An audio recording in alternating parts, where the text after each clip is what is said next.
Hello, my name is Aaron. I'm a certified life coach, mindfulness and meditation practitioner, and mindset guru. If you have arrived at this video, then hopefully you have watched the first video on my Lucid Dreaming Challenge. In this video, I'm actually going to go through my protocol. I'm going to talk about how I'm going to set up the challenge for myself, and hopefully if you practice lucid dreaming, this video will give you some ideas on things that you can try. And if you've never practiced lucid dreaming before, then hopefully you'll find some valuable information to get you started on your journey. But before we begin, make sure that you subscribe to my channel and hit that bell icon so you can get notifications on all future videos, okay? So once again, I'm going to be talking about my personal experiences. I'm going to give you a lot of reflections.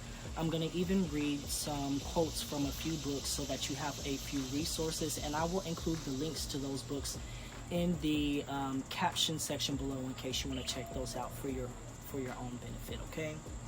So I have divided my practice up into the daytime practices and into the nighttime practices. I'm also going to be reading one of my dreams from the dream journal, so make sure you stick around to the end.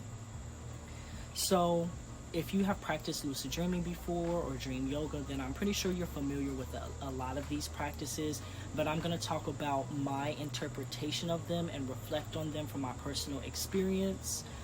So the first one, of course, is just the basics of lucid dreaming, recalling and recording your dreams. So once again, if you watched the first video, you learned that I'm human just like everyone else, and in my practices, and I think everyone has this, in your practices, we learn a lot of information, but we don't always adhere to that information. We don't always adhere strictly to the practices that we see in black and white that are in text, or, however you learn the different practices and different techniques. It's the same thing with me. I've had over 200 lucid dreams in the past 2.5 years, but sometimes I have to do things my own way. But one of the things that I have always done is I've tried to recall and record my dreams every day, every morning. Even if I wake up in the middle of the night to do wake back to bed practices, generally I will record my dreams, even if it's just a little bit of a dream or a fragment of a dream, or just, some glimpse, a memory, a feeling, an emotion, whatever. But there are times when I don't do that. There are times when I'm too tired to do it, or I'm feeling lazy, just being honest, and I just don't feel like I want to write down my dreams, so I don't. For many people, not writing down your dreams immediately when you wake up, or even moving from the position that you were in when you wake up, will cause you to forget your dreams. Now, this happens with me sometimes, but many times I can go, my morning, and then later on some event will trigger me to remember details of my dreams, or I can wake up, go to the bathroom, get something to drink, and then I can begin writing down my dreams. So I think once you get in the habit of remembering your dreams, recalling them, and recording them, you can be a little bit more lax about this rule, which I have certainly done that. But for this challenge, for this manifestation challenge, I'm going to be trying to adhere to this. Every day, I'm going to try to write down my dreams. During wake back to bed practices, which I'll talk about later on, I'm going to try to wake up and write down my dreams. If I don't have a dream, or I can't remember my dream, then I'm going to just write, I don't remember anything, or I don't remember my dream. So for those of you who are starting your foray, your journey into lucid dreaming, hopefully you can take just a few lessons from this. Make sure that you're writing down your dreams in your dream journal. That's going to trigger you to remember more dreams. And of course, if you want to have lucid dreams, you need to have the ability to recall those dreams. Even if you don't remember a dream, just writing, I don't remember my dreams, or I don't remember anything, or just a glimpse or a fragment or an emotion in your dream, still will signal to your unconscious mind that your dreams are important. And little by little, it will build up your dream recall and your ability to recall, to remember those dreams. So make sure that you are writing your dreams down. That's what I'm going to be trying to do. So another activity that I'm going to be doing is called, they are the 4 foundational practices from Dream Yoga. So actually number 4 is cultivating memory and joyful effort, okay? And this is exactly what we just talked about. Cultivating your memory, so that's going to be improving your dream recall, writing down your dreams when you wake up. The joyful effort is if you wake up and you find that you did not become lucid in your dreams, don't be too harsh on yourself. Just say, you know what, I didn't have a lucid dream last night, but I am going to adhere to my daytime practices. I resolve to recognize the dream state tonight. I resolve to go through my day doing my reality checks, doing whatever other practices or activities that you feel like resonate with you. And that is going to allow you to approach lucid dreaming with a mindset of being more gentle. In the foundational practices, they call it joyful effort. So the other foundational practices, let me talk to you about those really quickly. So number 1 is called changing karmic traces, okay? Changing karmic traces. And dream yoga comes from the Buddhist background. So you will find a lot of terminology that clearly is Buddhist, okay? So changing karmic traces really relates to vision. In the tradition, it's called relating to vision, but vision doesn't just mean what you see with your eyes. Vision is any object produced by the egoic imagination. This is what Tenzin Wangyal Rinpoche refers to it as. Even if you look up the definition of vision in the dictionary, I think it says something like a vision is an object produced by the imagination. So here, object could be, something that you interpret, a judgment that you make. It can be anything that comes into the imagination, and these senses, these objects are approached from the senses. So anything you can see, hear, taste, touch, smell, anything that you have a thought about, a belief about, a judgment about, these are all visions. So when you change karmic traces, you are taking it a step further, and everything that you see, everything that you experience, you approach it from a mindset of this is a dream. This is a dream. So if you've never had this experience before of having a lucid dream, this could be something that seems very foreign to you. But what I will say is we experience this all the time. We take experiences that are very illusory, very transitory as being permanent. So think about yesterday. Think about what you did yesterday. Think about the food that you ate, the chair that you sat in, the people that you had conversations with, you heard their voices. You had all of these experiences, and the experiences themselves in the moment seem so solid. They seem so real. But when you think about yesterday from the perspective of today, they have all disappeared. They're all very illusory. They're all very dreamlike. So this foundational practice of changing karmic traces really speaks to this. Any vision that you have, anything, any appearance, any phenomena that comes in through the senses is not reified. We take this and we interpret it as being dreamlike, as being illusory, which doesn't mean that it's not real, if that's the word that you want to use. It just means that it's not permanent. It's not lasting. So if we take the experience of today and think about it from the mindset, the perspective of tomorrow, then even now when you're watching this video, take a look around the room that you're in, feel the cushion that you're sitting on, or the chair, or the couch, or if you're sitting on the floor. Look at everything that you're seeing, the colors, and everything that you're hearing, all of the things that you're thinking. Right now, they seem so solid, they seem so real, they seem so lasting, but you know that they will disappear. So what this first foundational practice does, changing karmic traces, we all have heard of karma before. So this changing karmic traces is changing our tendencies of reifying, of making something real, of viewing something as real, as permanent. I don't want to say real. Perceiving something as solid, as lasting. when it's not solid and it's not lasting. When you get in the habit of doing this, this will transfer over into the dream state, and this will be one way that you can become lucid in the dream state. So the next foundational practice is called removing grasping and aversion. So if you are familiar with Buddhism, then you know the causes of suffering are labeled as grasping. That's what we just talked about. Taking something that is illusory, as dreamlike, as not permanent, as being permanent, and we grasp onto it. Or aversion, we push something away. This typically, from a Buddhist perspective, creates suffering. But from our, what we're talking about, lucid dreaming, dream yoga, what it does is any action that we take, you know, say someone makes you angry and in the moment you feel like you want to cuss them out or you want to fight them or you want to attack them or something like that.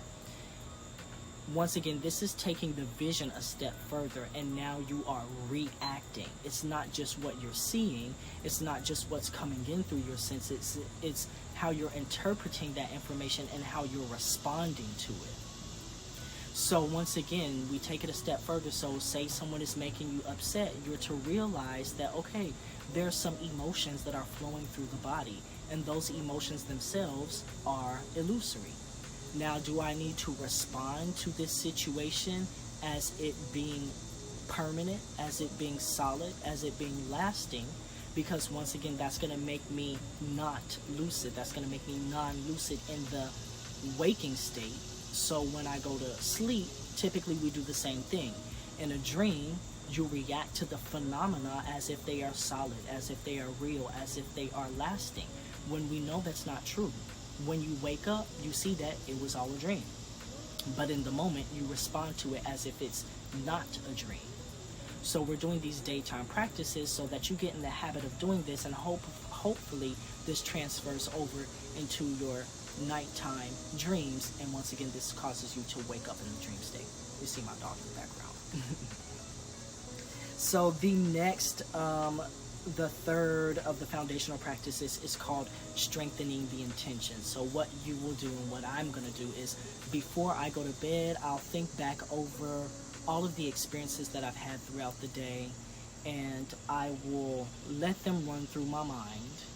And any experience that I've had that I've labeled as real, you know, that I've taken as permanent, as solid, as lasting, where I did not realize that I was dreaming, that I was asleep, you know, that I was non-lucid, I didn't catch myself removing grasping and aversion or changing karmic traces. Anytime I didn't catch myself, I still have an opportunity to do that right before I go to sleep.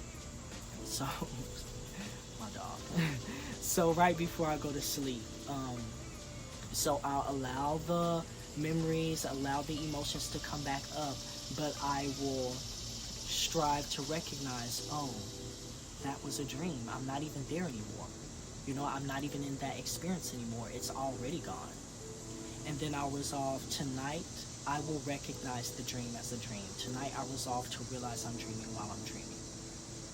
Then, the next day, you start with number 4, cultivating memory and joyful effort, you know. So hopefully you had a lucid dream. Hopefully I've had a lucid dream during the nighttime. If I haven't, then, you know, I'll just strive to do better during the day.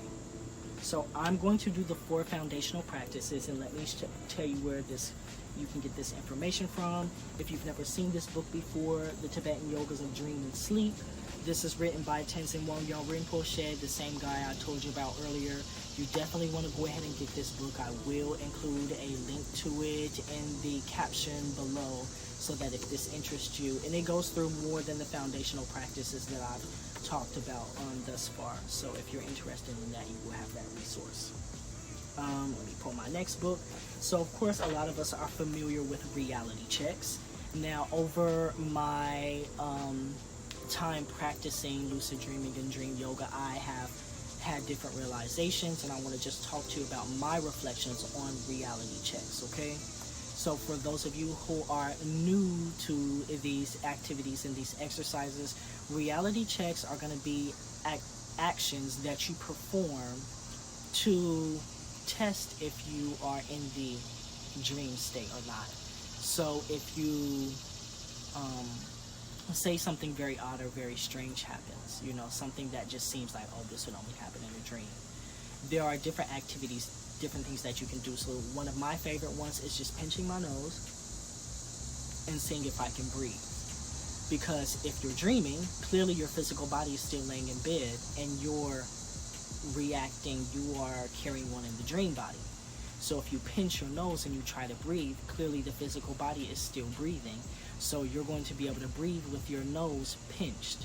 Some people will try to push their finger through their hand. Typically in the dream state, that will allow your finger to go through. Now, there are some caveats on that, which perhaps I'll bring up in a later video. Some people will look at text, look away and look back, and see if the text has changed, or see if they can read the text. That would also be a sign. If you know clearly the text has changed or you can't read it, you're probably asleep. Now, once again, there's some caveats there. That doesn't work for everybody. Sometimes that doesn't work for me, because in the lucid dream state, typically I can read. But sometimes if I look away and look back, then the words have changed. So sometimes I'll do that. Some people look at their hands, inspect your hands. Do you see lines on your hands? Do you have 5 fingers? Do you have 3 fingers? Is your hand, looking crazy in some kind of way? So the reality checks are meant to help you realize that you're dreaming. And if you do this enough in the daytime, then once again, this will trickle over into the nighttime, and you will do the reality check in the night and become lucid. But I do want to reflect on reality checks, because once again, you can probably tell that I like to get a lot of information from the Tibetan Buddhist background. I think that the concepts that they have and the teachings that they have really are spot on when it comes to lucid dreaming and the nature of reality. So let me see. I have some quotes that I want to read to you, so give me just a moment while I find these. But why I want to bring this up is because typically we will say, okay, if I pinch my nose and I can't breathe, then I am awake. Now, from the Buddhist perspective, you're still not awake. So I find that this could still create issues, at least, in my reflections, as I try to deepen my practice, as I try to be consistent and frequent in attaining lucidity in the dream state. Because, if I pinch my nose and then I can't breathe and I assume that I am awake, sometimes that will happen in the dream state, or sometimes you'll do another reality check in the dream state and you'll say, is that what I meant? Sorry. If I pinch my nose and it doesn't happen yet, I'll assume that I am not in the dream, but clearly I am in the dream. And because this comes from me reifying the waking state, so once again, those same habits transfer over into the dream. So what I have found is that understanding on a deeper level that you're still dreaming, a lot of people call this the sheeple, or that we'll say some people are not awake, they're not woke. If you take, from a Buddhist perspective at least, if you take this waking state as you being awake, you are once again deluded. You are in delusion. You are being delusional, and that transfers over into the dream state. But in order for me to kind of explain this a little bit more, I do want to read some passages from this book, Dreaming Yourself Awake. Okay, and this is by Alan Wallace. So once again, I will include the links to this in the captions below in case you want to pick this up. Now I'm going to skip around in here, and I'm going to hopefully, you'll gain a little bit of insight and information into what I'm talking about. But basically, it's from the Buddhist background. There are said to be 3 different levels of consciousness. The one that we typically experience as the waking state. There's another one, the substrate consciousness, and then one below that, primordial consciousness. And primordial consciousness is going to be, the primordial state is going to be the real deal, that we think of as real, Then from the primordial consciousness manifests the substrate consciousness. And I know this may seem, very out there and very, I'm not explaining everything, but I'm trying to just get straight to my point. Then from the substrate consciousness emerges all of the phenomena that we experience, all of the seeing, the hearing, the tasting, the touching, the smelling. So essentially, if we're up here, you know, we're still in this very illusory type state, this very dreamlike state, illustrated by what I said earlier about if you think about yesterday from the perspective of today, or if you think about today from the perspective of tomorrow. Hopefully that's clear, but let me read just a little bit from this book. So I am on page 70 and 71, if you have the edition that I have, and it says Substrate Consciousness. Dream yoga seeks to go beyond the psyche, eventually to primordial consciousness, which is that base consciousness, which, when fully realized, is synonymous with the ultimate goal of Buddhism itself, enlightenment. Before one arrives there, however, we encounter a state of consciousness more subtle than the psyche, though not as transcendent as primordial consciousness. This second mental field, the substrate consciousness, in Sanskrit alaya vijnana, is different from the subconscious of Freud and the collective consciousness of Jung. I'm not going to read any further, but hopefully this just gives you a little bit of insight. And if you're watching this far, then you're seeing the screen change because it's becoming nighttime. So, you know, sorry about the lighting, but we're going to move this thing forward. Let's see, I wanted to read a little bit from this page 72. Our fears, misconceptions, memories, latent tendencies, and so forth are all stored in the substrate consciousness. When phobias and neuroses, delusions and misinterpretations arise, they emanate from this same source. Furthermore, and this is the point that I want to get to, furthermore, the qualia that we perceive by way of our senses actually emerge from the substrate, the empty, luminous space of the experience that is directly perceived by substrate consciousness. This space is vividly cognized when one experiences deep, dreamless sleep lucidly, that is, recognizing this state for what it is while one is fast asleep. So I know that I'm skipping around, but hopefully, you know, this is drawing some relevant points to you. And if not, just, you know, take what you can, leave what doesn't resonate with you. I want to read from this page 79, The Dream Yoga Teachings of Padmasambhava. One lineage of classic teachings on dream yoga was brought to Tibet by the 8th century Indian adept Padmasambhava, a master of all of the practices of Buddhist diamond vehicle or Vajrayana. Many of his teachings were passed down to future generations as terma, Tibetan for treasure, placed in ground and solid rock and lakes, and even in the minds of those who later discovered these treasures, who are called tertans. Padmasambhava's teachings on dream yoga given here come from such a terma. Okay, so I just want to give you a little introduction to Padmasambhava. Let's see, page 80. Padmasambhava's teachings on dream yoga begin with this provocative statement. It is like this. All phenomena are non-existent, but they appear to exist and are established as various things. At first glance, this may seem a bit shocking, even crazy, but taken in context, it makes sense. By non-existence, Padmasambhava is not speaking nihilistically. He is not telling us that nothing exists whatsoever. Rather, he is inviting us to change our perspective on not only dream phenomena, but waking experiences as well. He is suggesting that our normal waking experience is just as deluded and fantastic as our dreams. Hopefully this is resonating to you. So, and then the last page I wanted to read from is page 91. So this is me coming back to how we approach reality checks, and, you know, seeing if a reality check fails or if it is successful. And let me turn this light down. Seeing if it fails or if it's successful, and allowing that to determine if we are asleep or not. Because many people assume that, you know, if I can't push my finger through my hand, then I must be awake. Or if I jump in the air and I come back down, that must mean I'm awake. But on a deeper level, that still does not mean that we're awake. So if you're following my journey along, and perhaps you are in the same place that you're trying to move further into lucid dreaming or further into dream yoga, you want to not be delusional, especially if you're following this lineage or this line of thinking, if it resonates with you. You don't want to be delusional and just assume that this waking state is like the real, it's like the real deal.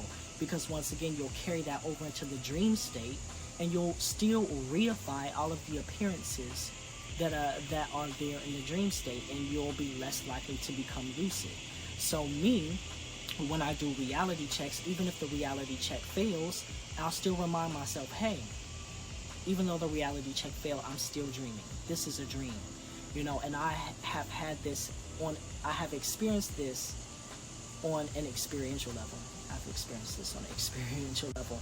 But, also many people may hear these words and understand them from an intellectual perspective, but it's not until you actually have that experience that it really becomes solidified for you. But I still want to provide you with different quotes and information, so perhaps it will lead you there, okay? But page 91. This practice, and he's talking about dream yoga and reality checks, points directly to the key difference between the daytime practices of lucid dreaming and those of dream yoga. If in daytime you complete a dozen state checks, also referred to as reality checks, and 10 times in a row your digital clock gives you the same answer when you glance away and look back, I refer to that as when we look at text, look away and look back. Typically in the dream state it will change, in the waking state it won't change. In terms of lucid dreaming, you can be 99% sure that you are not dreaming. And yet Padmasambhava suggests that even though you are sure you are awake, you should tell yourself you are dreaming. Padmasambhava is not inviting us to practice a self-induced illusion. He is asking us to pull the rug from under our habitual perspective on what we are experiencing. He is reframing what it means to be awake and making this the focus of your daytime practice. So if you're following along with me in my journey, that's how I'm going to be approaching things, to make sure that I am once again not reifying appearances and phenomena from the waking state, even if my reality check fails, so that when I go into the dream state, I don't do the same. Let's see. I have 2 more points that I want to make, and this video is becoming long, so I'm going to do a part 2. But when I do my reality checks, if I find that I am not in the dream of the night, that's what I'll refer to it, the nighttime dream, then I will rehearse what I will do, okay? So as we move further along through my journey, you'll see that I'm going to set up multiple different lucid dreams. After I successfully achieve one goal in one lucid dream, I'll go to the next dream and continue manifesting like that. So, I will rehearse what I would do if I were in the lucid dream, which is also what I suggest for you to do. If you do a reality check and you find that your reality check does not work, you want to rehearse what you would do if you were lucid in the dream state, so that when you do eventually become lucid, you're not forgetting what you came here to do. And then also meditation. I feel like meditation is extremely important. I practice shamatha meditation. There are various versions of this, but long story short, I'm going to be practicing settling the mind in its natural state, which I will talk about in the future a little bit more extensively, and I will also be practicing awareness of awareness, okay? I think I've spoken long enough, and I want to cut this video short, and I'll do a part 2 to talk about the nighttime practices of my protocol. So once again, thank you for joining me. If you have not yet subscribed to my channel, make sure that you go ahead and hit that subscribe button and the bell icon so you can get notifications on all future videos. Please feel free to follow along with me in my journey through lucid dreaming and using it for manifestation purposes. Once again, if you have any questions, make sure to drop those below, and I will be here to assist you in any way that I can. I'll see you for the next video.